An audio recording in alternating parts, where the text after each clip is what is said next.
Who are you when you're in the wilderness? The wilderness is that place in life when, frankly, life has thrown a curveball at you. Maybe a relationship you hold near and dear has destructed before your very eyes. Maybe you have lost a job. Maybe you have said goodbye to a loved one. Or maybe something else in life has happened beyond your control and it has thrown you for a loop. When you are in the wilderness, who are you? Jesus goes into the wilderness in the 4th chapter of Matthew's Gospel. You will recall the story from last week where Jesus was baptized. Instinctively, the congregation nods their heads, saying, "Oh yeah, we remember last week's sermon, Pastor Justin." Yes, good. Thank you for 2 of you for playing along. So last week, Jesus was baptized by John. The Holy Spirit came upon him in the form of a dove. It was God's way of saying, yes, yes, this is what I want. When Jesus had hopped into those muddy waters with all the people who were desperate for something new, it was Jesus, it was his way of saying, I'm with you. And the Holy Spirit, the voice from heaven says, with you I am well pleased. Immediately, that same Holy Spirit leads Jesus out into the wilderness, to that place where you and I feel lost. Jesus fasts for 40 days and for 40 nights. And after 40 days and 40 nights, the devil comes to Jesus. And he says, if you are the Son of God, turn these stones into loaves of bread. That's a pretty good temptation, isn't it? 40 days and 40 nights. I know how I am around the church when I have missed breakfast. By about 10 o'clock, I am scouring the kitchen looking for something to eat. If I can't find anything, by about 10:15, the communion wafers are starting to look enticing. All right? That's one meal, friends. 40 days and 40 nights. Jesus is clearly hungry, but in the Gospel of Matthew, it isn't just about hunger. In the Gospel of Luke, it is. In the Gospel of Luke, the devil says to Jesus, if you are the Son of God, turn this one stone, this one rock, into a loaf of bread. But in the Gospel of Matthew, did you hear the difference? You are the Son of God, turn all of these stones into loaves of bread. You know how enticing that would be? It's not just about hunger. Do you know how useful someone in the ancient world would be if they could just hand out free bread to one person after another?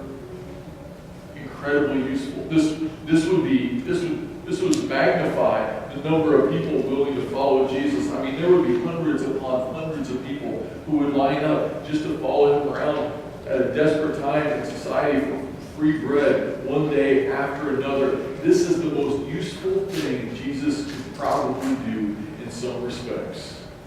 That's the temptation. The temptation is to become useful. When we are lost in the wilderness, when life is thrown a curveball, the temptation is to find our identity in our usefulness. I was reminded of the story of Henry Nouwen. Henry Nouwen was a Catholic priest, a prominent author, and a professor at some of the most prestigious universities in our country. In the late 50s, he decided he felt called by God to do something else. And so he left. I can't remember if he was at Notre Dame or at Harvard, but he left his university. He left to take a job at an intentional community that was built around adults with developmental disabilities. He became a personal care attendant. He became a person who would bathe and feed some of the most vulnerable people in our society. And the most interesting thing about this, the greatest challenge to him was not how his colleagues, his friends, and family thought he was crazy. He could handle that. You know the hardest thing about this journey for him was? Is that when he started embarking on this job, all of a sudden he had a crisis. His crisis was that for the last 30 or 40 years, he had built this identity as a teacher, as an author, as someone who frankly was pretty well known. And do you know what he discovered? None of the people he worked with could care less. They could care less about how well he did at Harvard. Nobody cared about how many books he had written. None of the things that had made him useful in his previous life were worth anything. All people cared about, all they asked him is, will you be here? Will you be here today? Will you be here today? They wanted to know not what he had done, but would he be there with them in that particular moment. temptation in the wilderness is to find our identity in our usefulness. To which Jesus says to the devil, no. One does not live by bread alone, but by the very word that comes from the mouth of God. Jesus says no to finding his identity in usefulness.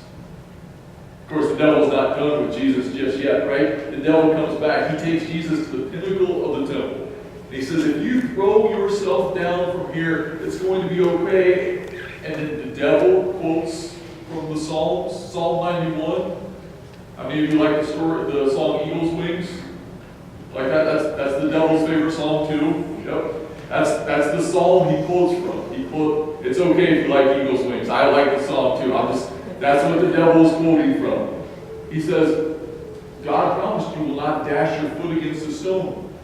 The angels will come. Go ahead, cast yourself down. It is the temptation of success. If Jesus would throw himself off the pinnacle of the temple, angels would rush up and grab a hold of him. Do you know how many people would gather to follow Jesus then?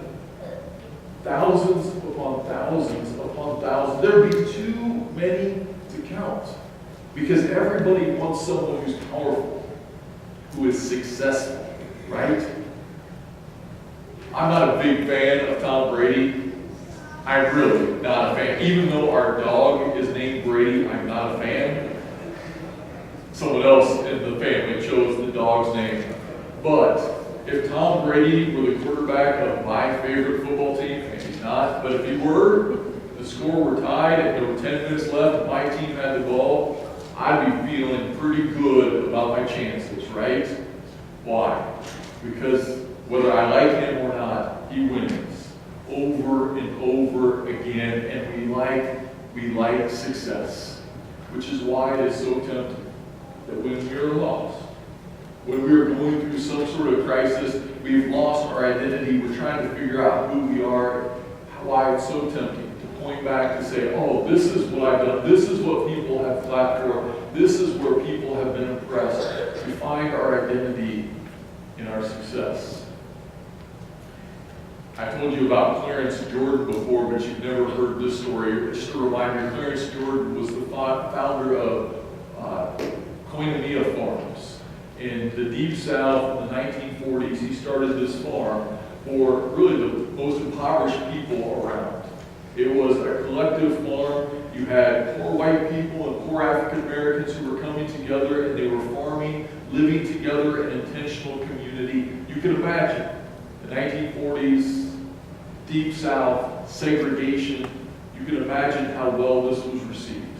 People in the community, in fact, even in his local community, despised it. The grocery stores would often not sell the produce that they were raising. Church-going people would slip the tires of the farmers when they came to town. That's how difficult things were, but they managed to survive for about 14 years. And in 1954, the Ku Klux Klan decided they had had enough. And so these men in white hoods showed up. They had shotguns in one hand, they had torches in the other. They fired the shotguns to try to drive away as many people as possible. Most people ran for their lives. A few stayed. And then they went from building to building, setting the farm on fire. Clarence Jordan stayed. He recognized the voices. Some of the voices in the Ku Klux Klan who were burning his farm were people he attended worship with on a weekly basis.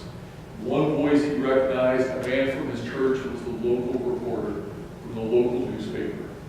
The next day, the reporter came back. He didn't have a white sheet on this time. He had a smirk on his face. He had a notebook in his hand and a pen in his other hand, ready to take some notes. He showed up and he said, Mr. Jordan, heard about the awful news last night. Do you have any response?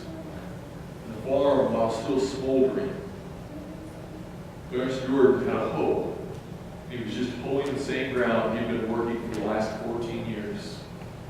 The reporter asked him question after question, trying to get him to respond, trying to work him up, and he wouldn't say a single word until finally the reporter said, Mr. Jordan, you're one of the most educated men in our community. You have 2 PhDs. 2 PhDs and 14 years of farming with nothing to show for it. How do you feel about not being successful? In that moment, he stopped mowing, he looked up, he said, "Sir, we are about as successful as the cross." Man, that you don't understand. We're followers of Jesus. We don't measure ourselves by success.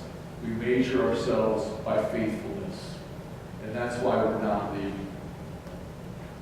The temptation in life is to judge ourselves, to find our identity in our success. And Jesus says, no. He says, no to the devil. Do not put the Lord your God to the test. There's another way.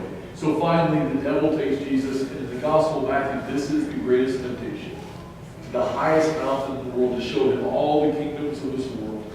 And the devil says, Jesus, you can have it all. If you'll just bow down and worship me, you can have it all. Friends, this is the goal. In the Gospel of Matthew, it is abundantly clear. Indeed, at the very end of the Gospel of Matthew, Jesus sends the disciples out where? The very ends of the earth. That is the goal. It's the whole world to experience the love of God in Jesus Christ. And now the devil is saying, it's going to be all yours. Everything you've ever wanted, I'm going to give it to you. You just have to bow down and worship me. You have to compromise. You have to surrender just a little bit of your integrity. That's how temptation comes to us, right? Temptation comes to us saying, if you can find your identity in your success, in your usefulness, or if you feel lost, if you just surrender a little bit of your integrity, then everything will be okay. If you just cut a few corners. Once again, Jesus says, no. Get away from me, Satan, for it is written, worship the Lord your God and serve only him. Jesus says no to the very temptations that come for us. And as the followers of Jesus Christ, we this morning are reminded of the most important, indeed, the most central fact of the Christian faith, and that is this. When you are lost and you are wondering, who am I? This is who you are. You are not measured by your usefulness. You are not measured by your success. You do not have to cut corners or surrender your integrity, because you know who you are. Whether you are lost or not, you people of God, you are people made in God's own image. You are surrounded by the grace of God and filled with the Holy Spirit. This is who you are. This is who we are on our best days, and guess what? This is who we are on our worst days. We are children of God. May we find our identity in good days and in bad days in the faithfulness of God in Jesus Christ.